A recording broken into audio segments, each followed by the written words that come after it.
In today's video, we're breaking down a concept that's been blowing up in the Looksmaxxing space. Hunter eyes. Hunter eyes. Hunter eyes. Hunter eyes. Hunter eyes. You've probably heard the term thrown around, but with all the hype, there's also a ton of misinformation and half-truths floating out there. And if you don't have this one feature, don't worry. By the end of this video, we'll show you 3 steps to take that can make a real difference in your facial aesthetics. Hi, this is Emo, and I've spent nearly a decade diving deep into men's grooming, facial aesthetics, and how to optimize your looks as a man. According to the Hunter eyes theory, the modified version of Dacre Montgomery on the right should look much more attractive than the original version on the left. Ask your girlfriend or sister if they agree, and you'll find out that they probably won't.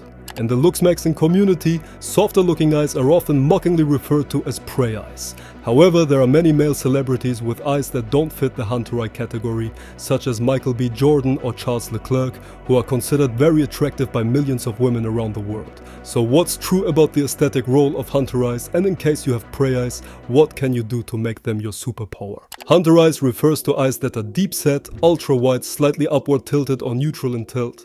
They are also hooded, which results in minimal visibility of the upper eyelids. They are paired with low-sitting, dense eyebrows that are slightly upward tilted as well.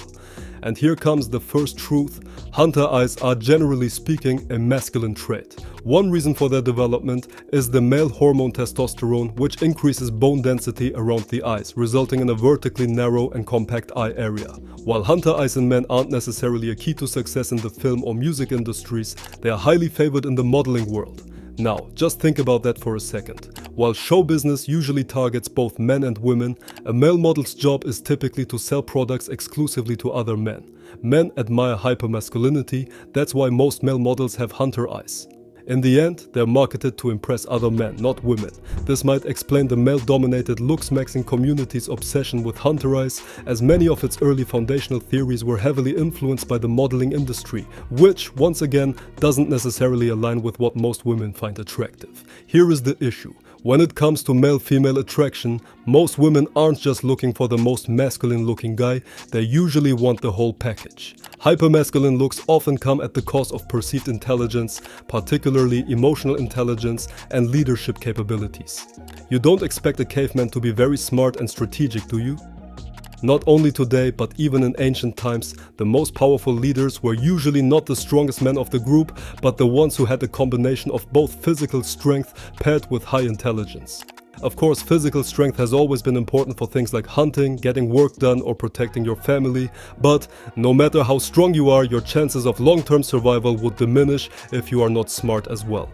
You and your family wouldn't survive without collaborating with other men, building weapons for hunting and self-defense, or developing efficient strategies for finding enough food and water, and you would for sure not be selected as somebody in a leading position.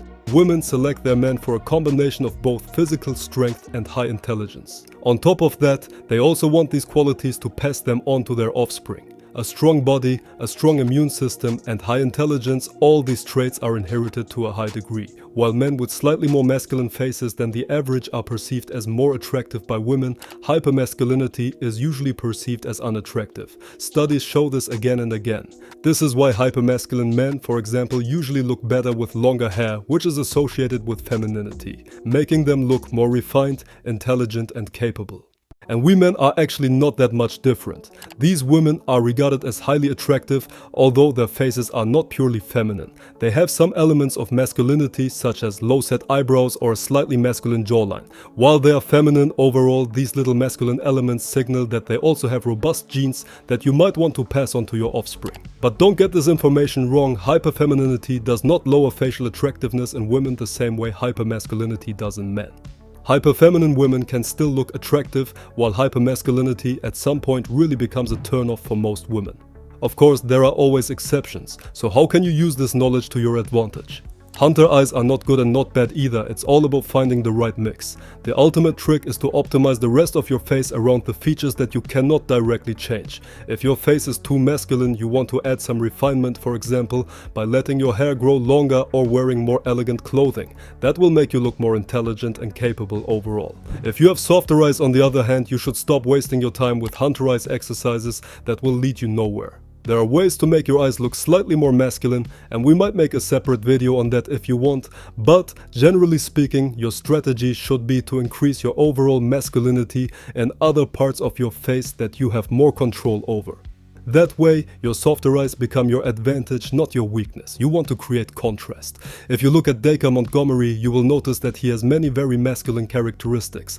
Dense dark eyebrows, a big nose, a wide and slightly angular jaw, a tall chin, he is wearing a beard and has a very broad neck. His prey eyes are not his weakness but his biggest advantage. The same goes for Charles Leclerc. When we digitally slim his enormous neck, he starts to become a lot less attractive because now that contrast is gone. So here are some easy practical steps. 1. Grow your neck by doing neck exercises. As a man, your neck is part of your face, and increasing your neck size will make your face look optically much more masculine. 2. Grow a beard and shape it in a way that gives your jawline more width and angularity. You want to create a strategically designed beard that makes your lower facial third look stronger, but at the same time your beard shouldn't cover up half of your face. We have uploaded a video that shows you step by step how to do that. 3. Get used to squinting your eyes slightly and keeping your eyebrows at a lower position. This takes some practice until it becomes a habit, and you also shouldn't overdo it. Just a little bit is enough. Of course, there are more things that you can do to make your eyes look more attractive and also for masculinizing your face and creating that contrast that we just discussed. If you are interested in these topics, consider subscribing to this channel. Thanks for watching. See you in the next one.